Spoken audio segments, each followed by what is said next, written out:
Voices from our Iranian Canadian community are calling for calm. So joining me right now is Mona Ghassemi. She's the president of the Iranian Canadian Congress. And in a recent statement, she rejected war and foreign intervention, urging Canada to lead diplomatically. In its simplest terms, Mona, what should Ottawa be doing right now from your perspective?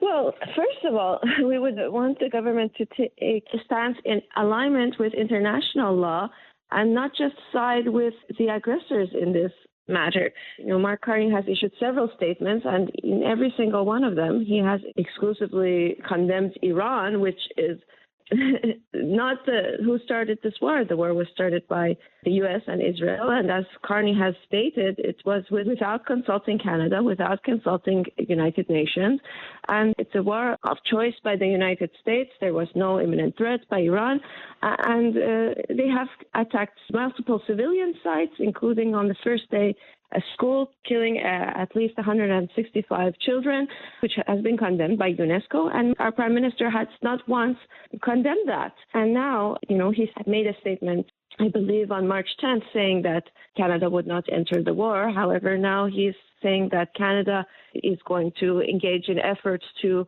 open the Strait of Hormuz, which is a strategic tactic by Iran. One of the few ways that Iran can have an impact through affecting, the economy, and Iran's economy has long been hurt by sanctions. So it's not really quite fair. I think that he is hinting at military interventions, whether Canada would provide support through economic or material means, even if not through directly sending troops. Mona, I have a question for you on that front. Yes.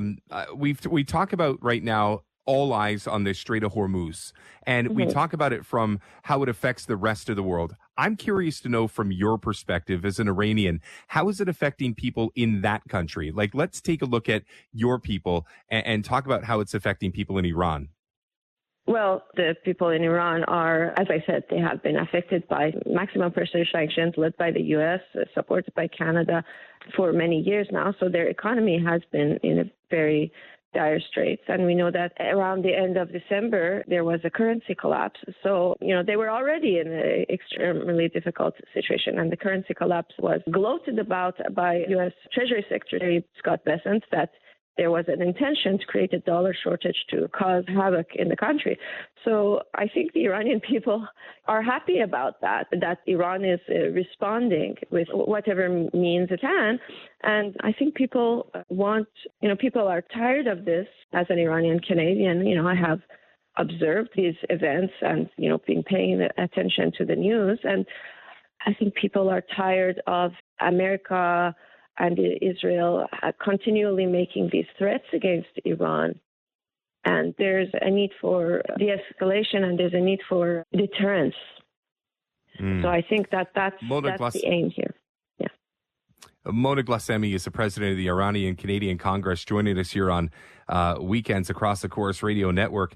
I'm very curious to know from your perspective, as somebody that's been watching the media, and you get two real different messages. And I'd love to get your clarification on this, because one is there are a lot of Iranians who embrace this, I guess you would say, breach by the United States and Israel for the fact that they're going to be ousting a regime, or hopefully ousting a regime. That's the North American message. The Iranian message is much different depending on who you talk to. So from the Iranian Canadian Congress's perspective, when you see what's happening abroad, obviously we want de-escalation. Nobody wants war. I think that's universal.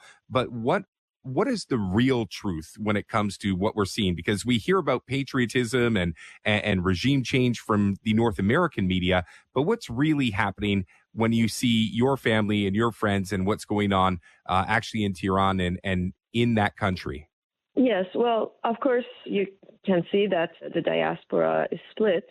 In Iran, I think those are the people where the bomb is raining down on their heads. So, yes. Of course, they are not happy with the situation. And the regime change, I think it's more than that Israel wants a total collapse of any sort of power that is not amenable to them. And Iran has supported Palestine for a long time. And that's a big part of it. As we saw in Syria, we saw with the collapse of the Assad regime, we saw this Jolani figure come in, who's a known former terrorist, and now is amenable to the United States and America. So that's the aim.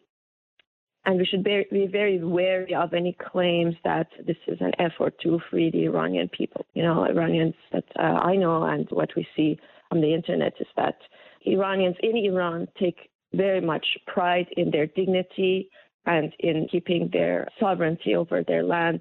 And yes, they are sad to lose their loved ones to this aggression, but they don't want to go back to a state prior to the revolution where they were subservient to outside powers.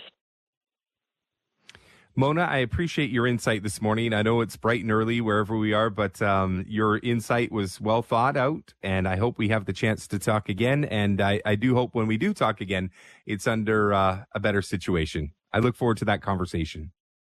Thank you so much for having me.